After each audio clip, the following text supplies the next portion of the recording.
আমি মুসলিম চিরনবীর, আমি পহিলা বৈশাখের মুখের লাথি মারি, আমি মুসলিম, আমি এই দেশে বসবাস করি। আমি 31st নাইট ইংরেজি বছরের প্রথম দিবস মানবো কেন? আমি কি ইহুদির বাচ্চা? আমি কি খ্রিস্টান বাচ্চা? আমি এই ইংরেজি মাসের প্রথম দিনের মুখে লাথি মারি, আমি এই ইংরেজি মাসের প্রথম দিনকে মুখে লাথি মারি। তুমি কার পুরুষ? তুমি কার পুরুষের বাচ্চা?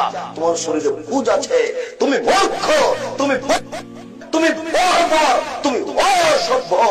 যত যুবক যুবতী এইসব দিবস মানে, যারা পান্তা ভাত নিয়ে গিয়ে বট গাছের নিচে ইলিশ মাছ দিয়ে খায়, এবং যারা একে মানে, যাকে এরা হিসাব করে, যত নেতা, যত নেত্রী, যত ছাত্রী, যত ছাত্র, যত শিক্ষক, যত শিক্ষিকা, এরা সবাই বন্য, এরা সবাই বর্বর, এরা সবাই অসভ্য।